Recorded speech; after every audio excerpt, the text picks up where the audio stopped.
இயேசுவின் வருகை மிக சமீபமாயிருக்கின்றது. லூக்கா 17:26 முதல்.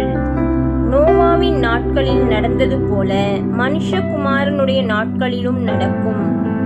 நோவா பேழைக்குள் பிரவேசித்த நாள் வரைக்கும் ஜனங்கள் புசித்து குடித்தார்கள், பெண் கொண்டு கொடுத்தார்கள். ஜலப்பிரளயம் வந்து எல்லாரையும் அழித்து போட்டது. லோத்தினுடைய நாட்களில் நடந்தது போலவும் நடக்கும்.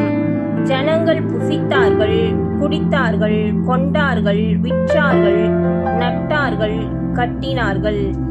லோத்து சோதோமை விட்டு புறப்பட்ட நாளிலே வானத்திலிருந்து அக்கினியும் கந்தகமும் வருஷித்து எல்லாரையும் அழித்து போட்டது.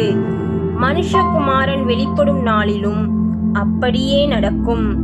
அந்த நாளிலே வீட்டின் மேலிருப்பவன் வீட்டிலுள்ள தன் பண்டங்களை எடுத்து கொண்டு போக இறங்காமல் இருக்க கடவன்.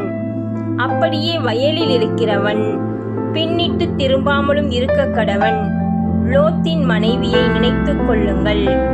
தன் ஜீவனை ரட்சிக்க வகை தேடுகிறவன் அதை இழந்து போவான், இழந்து போகிறவன் அதை உயிர்ப்பித்து கொள்ளுவான். அந்த ராத்திரியில் ஒரே படுக்கையில் படுத்திருக்கிற 2 பேரில் ஒருவன் ஏற்றுக்கொள்ளப்படுவான், மற்றவன் கைவிடப்படுவான். திரிகை திரிக்கிற 2 ஸ்திரீகளில் ஒருத்தி ஏற்றுக்கொள்ளப்படுவாள், மற்றவள் கைவிடப்படுவாள். வயலில் இருக்கிற 2 பேரில் ஒருவன் ஏற்றுக்கொள்ளப்படுவான், மற்றவன் கைவிடப்படுவான் என்று உங்களுக்கு சொல்லுகிறேன் என்றார். அவர்கள் அவருக்கு பிரதியுத்தரமாக, எங்கே ஆண்டவரே என்றார்கள்.